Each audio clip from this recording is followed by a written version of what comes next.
Yo, what's up mga kabok? Grabe nga pala yung panahon ngayon, no? Ulan ng ulan. Kaya naisipan ko nga gumawa ng Liempo Silog mga kabok. At namiss din kasi namin ni Mrs.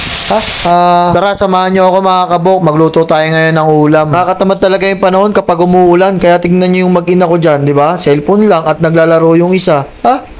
Nalito pa nga ako kung saan ko nalagay yung nababad ko na pork chop. Dito ko pala nalagay sa ilalim.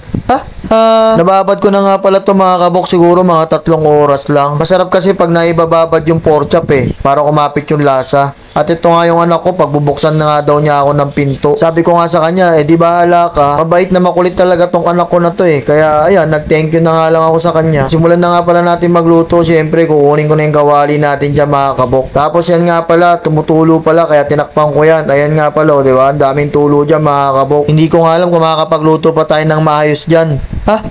Pero syempre susubukan natin. Ito na nga pala yung binabad ko na pork chop mga kabok. Ang paggawa ko lang naman yan, simple lang. Nilagyan ko lang ng kalamansi, patis, bawang, paminta. Tapos syempre konting magic sarap. Fast forward na nga tayo mga kabok. Mainit na nga pala yung mantika dyan, kaya lalagay na natin yung pork chop. Sa panahon nga na ganito mga kabok, masarap talaga kumain ng ganitong ulam. Tapos sakto, sabi nga sa akin ni Mrs. Diyan, gusto daw niya kumain ng Liempo Silog. Kaya sabi ko nga kay Mrs., magluluto na nga lang tayo kaysa bumili tayo. Parehas lang naman yan lutong bahay at lutong tapsi. Yon, tapos na nga yung first batch natin mga kabok. Naglagay pala ako ng tissue dyan mga kabok para yung mantika mahigop ng tissue. Kayo, ganyan din ba ginagawa nyo? Comment nyo naman kung parehas tayo ng idea. Naisalang ko na nga pala dyan yung second batch natin. At syempre gagawa tayo ngayon ng masarap na sausawan. Itong gagawin kong sausawan, masarap talaga to mga kabok. Kayo bahala kung gusto nyo gayahin. Kung ayaw nyo naman gayahin, bahala din kayo sa buhay nyo.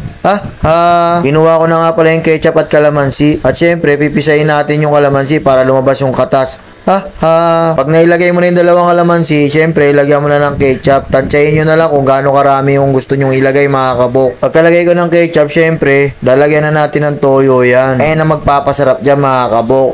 Toyo, para toyoin din kayo.